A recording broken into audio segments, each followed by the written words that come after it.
بسم اللہ الرحمن الرحیم۔ شروع اللہ کا نام لے کر جو بڑا مہربان نہایت رحم والا ہے۔ اس کتاب کا اتارا جانا اللہ کی طرف سے ہے جو غالب ہے، حکمت والا ہے۔ اے پیغمبر، ہم نے یہ کتاب تمہاری طرف سچائی کے ساتھ نازل کی ہے، تو اللہ کی عبادت کرو، یعنی اس کی عبادت کو شرک سے خالص کر کے۔ دیکھو، خالص عبادت اللہ ہی کے لیے زیبا ہے، اور جن لوگوں نے اس کے سوا اور دوست بنائے ہیں وہ کہتے ہیں کہ ہم ان کو اس لیے پوچھتے ہیں کہ وہ ہم کو اللہ کا مقرب بنا دیں۔ تو جن باتوں میں یہ اختلاف کرتے ہیں اللہ ان میں ان کا فیصلہ کر دے گا۔ بے شک اللہ اس شخص کو جو جھوٹا ناشکرا ہے ہدایت نہیں دیتا۔ اگر اللہ کسی کو اپنا بیٹا بنانا چاہتا تو اپنی مخلوق میں سے جس کو چاہتا منتخب کر لیتا۔ وہ پاک ہے، وہی ہے اللہ جو اکیلا ہے، بڑا زبردست ہے۔ اسی نے آسمانوں اور زمین کو تدبیر کے ساتھ پیدا کیا ہے، اور وہی رات کو دن پر لپیٹتا اور دن کو رات پر لپیٹتا ہے، اور اسی نے سورج اور چاند کو کام میں لگا رکھا ہے، سب ایک وقت مقرر تک چلتے رہیں گے۔ دیکھو، وہی غالب ہے، بخشنے والا ہے۔ اسی نے تم کو ایک جان سے پیدا کیا، پھر اس سے اس کا جوڑا بنایا، اور اسی نے تمہارے لیے چوپایوں میں سے 8 جوڑے بنائے۔ وہی تم کو تمہاری ماؤں کے پیٹ میں پہلے ایک طرح، پھر دوسری طرح 3 اندھیروں میں بناتا ہے۔ یہی اللہ تمہارا پروردگار ہے، اسی کی بادشاہی ہے، اس کے سوا کوئی معبود نہیں۔ پھر تم کہاں بہہ کے جاتے ہو؟ اگر ناشکری کرو گے تو اللہ تم سے بے نیاز ہے، اور وہ اپنے بندوں سے ناشکری پسند نہیں کرتا، اور اگر شکر کرو گے تو وہ اس کو تمہارے لیے پسند کرتا ہے، اور کوئی بوجھ اٹھانے والا دوسرے کا بوجھ نہیں اٹھائے گا۔ پھر تم کو اپنے پروردگار کی طرف لوٹنا ہے، پھر جو کچھ تم کرتے رہے وہ تم کو بتا دے گا۔ وہ تو دلوں کی پوشیدہ باتوں تک سے آگاہ ہے، اور جب انسان کو تکلیف پہنچتی ہے تو اپنے پروردگار کو پکارتا ہے، اس کی طرف دل سے رجوع کرتا ہے۔ پھر جب وہ اس کو اپنی طرف سے کوئی نعمت دے دیتا ہے تو جس کام کے لیے پہلے اس کو پکارتا تھا اسے بھول جاتا ہے، اور اللہ کا شریک بنانے لگتا ہے تاکہ لوگوں کو اس کے رستے سے گمراہ کرے۔ کہہ دو کہ اے کافر نعمت، اپنی ناشکری کے باوجود تھوڑا سا فائدہ اٹھا لے، پھر تو دوزخیوں میں ہوگا۔ بھلا مشرک اچھا ہے یا وہ جو رات کے مختلف اوقات میں زمین پر پیشانی رکھ کر اور کھڑے ہو کر عبادت کرتا اور آخرت سے ڈرتا اور اپنے پروردگار کی رحمت کی امید رکھتا ہے؟ کہو، بھلا جو لوگ علم رکھتے ہیں اور جو علم نہیں رکھتے، کیا دونوں برابر ہو سکتے ہیں؟ پس نصیحت تو وہی حاصل کرتے ہیں جو عقل مند ہیں۔ اے نبی، میرا پیغام سنا دو۔ اے میرے بندو جو ایمان لائے ہو، اپنے پروردگار سے ڈرو۔ جن لوگوں نے اس دنیا میں نیکی کی ان کے لیے بھلائی ہے، اور اللہ کی زمین کشادہ ہے۔ جو صبر کرنے والے ہیں ان کو بے حساب ثواب ملے گا۔ کہہ دو کہ مجھ سے ارشاد ہوا ہے کہ اللہ کی عبادت کو خالص کر کے اس کی بندگی کروں، اور یہ بھی ارشاد ہوا ہے کہ سب سے پہلے میں فرما بردار بن جاؤں۔ کہہ دو کہ اگر میں اپنے پروردگار کا حکم نہ مانوں تو مجھے بڑے دن کے عذاب سے ڈر لگتا ہے۔ کہہ دو کہ میں اپنے دین کو شرک سے خالص کر کے اللہ ہی کی عبادت کرتا ہوں، اب تم اس کے سوا جس کی چاہو پرستش کرو۔ کہہ دو کہ نقصان اٹھانے والے تو وہی لوگ ہیں جنہوں نے قیامت کے دن اپنے آپ کو اور اپنے گھر والوں کو نقصان میں ڈالا۔ دیکھو، یہی سراسر نقصان ہے۔ ان کے اوپر آگ کے سائبان ہوں گے اور نیچے اسی کے فرش ہوں گے۔ یہ وہ عذاب ہے جس سے اللہ اپنے بندوں کو ڈراتا ہے کہ اے میرے بندو، مجھی سے ڈرتے رہو۔ اور جنہوں نے اس بات سے پرہیز کیا کہ بتوں کو پوجیں اور اللہ کی طرف رجوع کیا، ان کے لیے بشارت ہے۔ تو میرے بندوں کو بشارت سنا دو، جو بات کو غور سے سنتے ہیں پھر سب سے اچھی باتوں کی پیروی کرتے ہیں۔ یہی وہ لوگ ہیں جن کو اللہ نے ہدایت دی، اور یہی عقل والے ہیں۔ بھلا جس شخص پر عذاب کا حکم صادر ہو چکا ہو تو کیا تم اسے جو دوزخ میں پڑا ہو نکال سکتے ہو؟ لیکن جو لوگ اپنے پروردگار سے ڈرتے ہیں ان کے لیے اونچے اونچے محل ہیں جن کے اوپر بالا خانے بنے ہوئے ہیں اور ان کے نیچے نہریں بہ رہی ہیں۔ یہ اللہ کا وعدہ ہے، اللہ وعدے کے خلاف نہیں کرتا۔ کیا تم نے نہیں دیکھا کہ اللہ آسمان سے پانی نازل کرتا، پھر اس کو زمین میں چشمے بنا کر جاری کرتا، پھر اس سے کھیتی اگاتا ہے جس کے طرح طرح کے رنگ ہوتے ہیں، پھر وہ تیار ہو جاتی ہے، پس تم اس کو دیکھتے ہو کہ زرد ہو گئی ہے، پھر اسے چورا چورا کر دیتا ہے۔ بے شک اس میں عقل والوں کے لیے نصیحت ہے۔ بھلا جس شخص کا سینہ اللہ نے اسلام کے لیے کھول دیا ہو، سو وہ اپنے پروردگار کی طرف سے روشنی پر ہو، تو کیا وہ سخت دل کافر کی طرح ہو سکتا ہے؟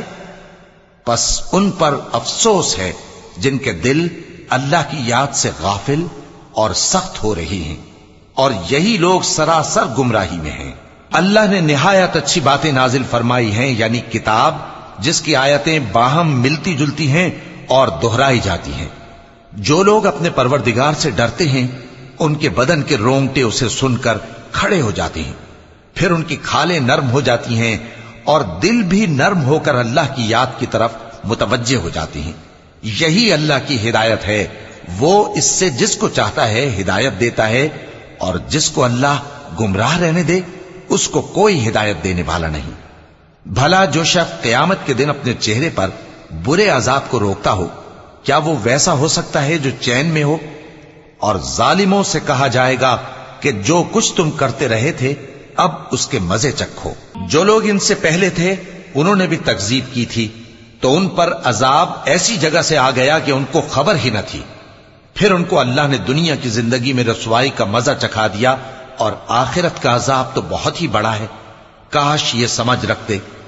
اور ہم نے لوگوں کے سمجھانے کے لیے اس قرآن میں ہر طرح کی مثالیں بیان کی ہیں تاکہ وہ نصیحت حاصل کریں۔ یہ قرآن عربی ہے جس میں کوئی عیب اور اختلاف نہیں، تاکہ وہ ڈر مانے۔ اللہ ایک مثال بیان کرتا ہے کہ ایک شخص ہے جس میں کئی آدمی شریک ہیں مختلف مزاج کے، اور ایک آدمی پورے کا پورا ایک شخص کا غلام ہے۔ بھلا دونوں کی حالت برابر ہے؟ نہیں، الحمدللہ، مگر یہ اکثر لوگ نہیں جانتے۔ اے پیغمبر، تم بھی مرنے والے ہو اور یہ بھی مرنے والے ہیں، پھر تم سب قیامت کے دن اپنے پروردگار کے سامنے جھگڑو گے۔ پھر اس سے بڑھ کر ظالم کون جو اللہ پر جھوٹ بولے اور سچی بات جب اس کے پاس پہنچ جائے تو اسے جھٹلائے۔ کیا جہنم میں کافروں کا ٹھکانہ نہیں ہے؟ اور جو شخص سچی بات لے کر آیا اور جس نے اس کی تصدیق کی، وہی لوگ متقی ہیں۔ وہ جو چاہیں گے ان کے لیے ان کے پروردگار کے پاس موجود ہے۔ نیکوکاروں کا یہی بدلہ ہے، تاکہ اللہ ان سے برائیوں کو جو انہوں نے کی دور کر دے، اور نیک کاموں کا جو وہ کرتے رہے ان کو بدلہ دے۔ کیا اللہ اپنے بندے کو کافی نہیں؟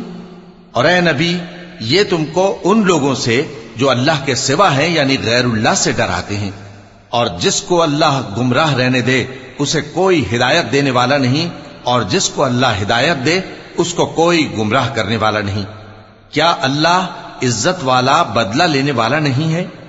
اور اگر تم ان سے پوچھو کہ آسمانوں اور زمین کو کس نے پیدا کیا تو کہہ دیں گے کہ اللہ نے۔ کہو کہ بھلا دیکھو تو جن کو تم اللہ کے سوا پکارتے ہو، اگر اللہ مجھ کو کوئی تکلیف پہنچانی چاہے تو کیا وہ اس تکلیف کو دور کر سکتی ہیں؟ یا اگر وہ مجھ پر مہربانی کرنا چاہے تو کیا وہ اس کی مہربانی کو روک سکتے ہیں؟ کہہ دو کہ مجھے اللہ ہی کافی ہے، بھروسہ رکھنے والے اسی پر بھروسہ رکھتے ہیں۔ کہہ دو کہ اے قوم، تم اپنی جگہ عمل کیے جاؤ، میں اپنی جگہ عمل کیے جاتا ہوں۔ ان قریب تم کو معلوم ہو جائے گا کہ کس پر عذاب آتا ہے جو اسے رسوا کرے گا، اور کس پر ہمیشہ کا عذاب نازل ہوتا ہے۔ ہم نے تم پر یہ کتاب لوگوں کی ہدایت کے لیے سچائی کے ساتھ نازل کی ہے، تو جو شخص ہدایت پاتا ہے تو اپنے بھلے کے لیے، اور جو گمراہ ہوتا ہے تو گمراہی سے اپنا ہی نقصان کرتا ہے۔ اور اے پیغمبر، تم ان کے ذمہ دار نہیں ہو۔ اللہ لوگوں کے مرنے کے وقت ان کی روحیں قبض کر لیتا ہے، اور جو مرے نہیں ان کی روحیں سوتے میں قبض کر لیتا ہے۔ پھر جن پر موت کا حکم کر چکتا ہے ان کو روک رکھتا ہے، اور باقی روحوں کو ایک وقت مقرر تک کے لیے چھوڑ دیتا ہے۔ جو لوگ غور و فکر کرتے ہیں ان کے لیے اس میں نشانیاں ہیں۔ کیا انہوں نے اللہ کے سوا اور سفارشی بنا لیے ہیں؟ کہو کہ خواہ وہ کسی چیز کا بھی اختیار نہ رکھتے ہوں اور نہ کچھ سمجھتے ہی ہوں تب بھی کہہ دو کہ سفارش تو سب اللہ ہی کے اختیار میں ہے، اسی کے لیے آسمانوں اور زمین کی بادشاہت ہے، پھر تم اسی کی طرف لوٹ کر جاؤ گے۔ اور جب ایک اکیلے اللہ کا ذکر کیا جاتا ہے تو جو لوگ آخرت پر ایمان نہیں رکھتے ان کے دل گھٹ جاتے ہیں، اور جب اللہ کے سوا اوروں کا ذکر کیا جاتا ہے تو فوراً خوش ہو جاتے ہیں۔ کہو کہ اے اللہ، اے آسمانوں اور زمین کے پیدا کرنے والے، پوشیدہ اور ظاہر کے جاننے والے تو ہی اپنے بندوں میں ان باتوں کا جن میں وہ اختلاف کرتے رہے ہیں فیصلہ کرے گا۔ اور اگر ظالموں کے پاس وہ سب مال و متاع ہو جو زمین میں ہے اور اس کے ساتھ اسی قدر اور ہو تو قیامت کے روز برے عذاب سے رہائی پانے کے بدلے میں دے ڈالیں، اور ان پر اللہ کی طرف سے وہ امر ظاہر ہو جائے گا جس کا ان کو خیال بھی نہ تھا، اور ان کے اعمال کی برائیاں ان پر ظاہر ہو جائیں گی، اور جس عذاب کی وہ ہنسی اڑاتے تھے وہ ان کو آ گھیرے گا۔ سو جب انسان کو تکلیف پہنچتی ہے تو ہمیں پکارنے لگتا ہے، پھر جب ہم اس کو اپنی طرف سے نعمت بخشتے ہیں تو کہتا ہے کہ یہ تو مجھے میرے علم و دانش کے سبب ملی ہے۔ نہیں، بلکہ وہ آزمائش ہے، مگر ان میں سے اکثر نہیں جانتے۔ جو لوگ ان سے پہلے تھے وہ بھی یہی کہا کرتے تھے، تو جو کچھ وہ کیا کرتے تھے ان کے کچھ کام نہ آیا، آخر ان پر ان کی برائیوں کا وبال پڑ گیا۔ اور جو لوگ ان میں سے ظلم کرتے رہے ہیں ان پر بھی ان کے برے اعمال کا وبال عنقریب پڑے گا، اور وہ اللہ کو عاجز نہیں کر سکتے۔ کیا ان کو معلوم نہیں کہ اللہ ہی جس کے لیے چاہتا ہے رزق کو فراخ کر دیتا ہے اور جس کے لیے چاہتا ہے تنگ کر دیتا ہے؟ جو لوگ ایمان لاتے ہیں ان کے لیے اس میں بہت سی نشانیاں ہیں۔ اے پیغمبر، میری طرف سے لوگوں کو کہہ دو کہ اے میرے بندو، جنہوں نے اپنی جانوں پر زیادتی کی ہے، اللہ کی رحمت سے نا امید نہ ہونا۔ اللہ تو سب گناہوں کو بخش دیتا ہے، بے شک وہی تو ہے بڑا بخشنے والا، بڑا مہربان۔ اور اس سے پہلے کہ تم پر عذاب آ واقع ہو، اپنے پروردگار کی طرف رجوع کرو اور اس کے فرما بردار ہو جاؤ، ورنہ بعد میں تم کو مدد نہیں ملے گی۔ اور اس سے پہلے کہ تم پر ناگہاں عذاب آ جائے اور تم کو خبر بھی نہ ہو، اس نہایت اچھی کتاب کی جو تمہارے پروردگار کی طرف سے تمہاری جانب نازل ہوئی ہے پیروی کرو۔ ایسا نہ ہو کہ اس وقت کوئی شخص کہنے لگے کہ ہائے اس کوتاہی پر افسوس ہے جو میں نے اللہ کا حق ماننے میں کی، اور میں تو ہنسی ہی کرتا رہا، یا یہ کہنے لگے کہ اگر اللہ مجھ کو ہدایت دیتا تو میں بھی پرہیزگاروں میں ہوتا، یا جب عذاب دیکھ لے تو کہنے لگے کہ اگر مجھے پھر ایک دفعہ دنیا میں جانا ہو تو میں نیکوکاروں میں ہو جاؤں۔ ارشاد ہوگا کیوں نہیں، میری آیتیں تیرے پاس پہنچ گئی تھی مگر تو نے ان کو جھٹلایا اور شیخی میں آ گیا اور تو کافر بن گیا۔ اور اے مخاطب، جن لوگوں نے اللہ پر جھوٹ بولا تم قیامت کے دن دیکھو گے کہ ان کے چہرے سیاہ ہو رہے ہوں گے۔ کیا تکبر کرنے والوں کا ٹھکانہ دوزخ میں نہیں ہے؟ اور جو پرہیزگار ہیں ان کی کامیابی کے سبب اللہ ان کو نجات دے گا، نہ تو ان کو کوئی تکلیف پہنچے گی اور نہ وہ غمناک ہوں گے۔ اللہ ہی ہر چیز کا پیدا کرنے والا ہے اور وہی ہر چیز کا نگراں ہے۔ اسی کے پاس آسمانوں اور زمین کی کنجیاں ہیں، اور جنہوں نے اللہ کی آیتوں سے کفر کیا وہی نقصان اٹھانے والے ہیں۔ کہہ دو کہ اے نادانو، تو کیا تم مجھ سے یہ کہتے ہو کہ میں غیر اللہ کی پرستش کرنے لگوں؟ اور اے پیغمبر، تمہاری طرف اور ان پیغمبروں کی طرف جو تم سے پہلے ہو چکے ہیں یہی وہی بھیجی گئی ہے کہ اگر تم نے شرک کیا تو تمہارے اعمال برباد ہو جائیں گے اور تم نقصان اٹھانے والوں میں ہو جاؤ گے، بلکہ اللہ ہی کی عبادت کرو اور شکر گزاروں میں رہو۔ اور انہوں نے اللہ کی قدر شناسی جیسی کرنی چاہیے تھی نہیں کی۔ اور قیامت کے دن تمام زمین اس کی مٹھی میں ہوگی اور آسمان اس کے داہنے ہاتھ میں لپٹے ہوئے ہوں گے، اور وہ ان لوگوں کے شرک سے پاک ہے، بلند و برتر ہے۔ اور جب سور پھونکا جائے گا تو جو لوگ آسمانوں میں ہیں اور جو زمین میں ہیں سب بے ہوش ہو کر گر پڑیں گے مگر وہ جس کو اللہ چاہے۔ پھر دوسری دفعہ سور پھونکا جائے گا تو فوراً سب کھڑے ہو کر دیکھنے لگیں گے، اور زمین اپنے پروردگار کے نور سے چمک اٹھے گی اور اعمال کی کتاب کھول کر رکھ دی جائے گی، اور پیغمبر اور دوسرے گواہ حاضر کیے جائیں گے، اور ان میں انصاف سے فیصلہ کیا جائے گا اور ان کے ساتھ بے انصافی نہیں کی جائے گی۔ اور جس شخص نے جو عمل کیا ہوگا اس کو اس کا پورا پورا بدلہ مل جائے گا، اور جو کچھ یہ کرتے ہیں اس کو سب کی خبر ہے۔ اور کافر گروہ گروہ کر کے جہنم کی طرف ہانکے جائیں گے، یہاں تک کہ جب وہ اس کے پاس پہنچ جائیں گے تو اس کے دروازے کھول دیے جائیں گے، اور اس کے داروغہ ان سے کہیں گے کہ کیا تمہارے پاس تمہیں میں سے پیغمبر نہیں آئے تھے جو تم کو تمہارے پروردگار کی آیتیں پڑھ پڑھ کر سناتے اور تمہارے اس دن کے پیش آنے سے تمہیں ڈراتے تھے؟ وہ کہیں گے کیوں نہیں، لیکن کافروں کے حق میں عذاب کا حکم ثابت ہو چکا تھا۔ کہا جائے گا کہ دوزخ کے دروازوں میں داخل ہو جاؤ، ہمیشہ اس میں رہو گے، سو تکبر کرنے والوں کا برا ٹھکانہ ہے۔ اور جو لوگ اپنے پروردگار سے ڈرتے ہیں ان کو گروہ گروہ کر کے بہشت کی طرف لے جایا جائے گا، یہاں تک کہ جب وہ اس کے پاس پہنچ جائیں گے اس حال میں کہ اس کے دروازے کھولے جا چکے ہوں گے اور اس کے داروغہ ان سے کہیں گے کہ تم پر سلام ہو، تم بہت اچھے رہے، اب اس میں ہمیشہ کے لیے داخل ہو جاؤ۔ اور وہ کہیں گے کہ اللہ کا شکر ہے جس نے اپنے وعدے کو ہم سے سچا کر دیا اور ہم کو اس زمین کا وارث بنا دیا، ہم بہشت میں جہاں چاہیں رہیں، تو اچھے عمل کرنے والوں کا بدلہ بھی کیسا خوب ہے۔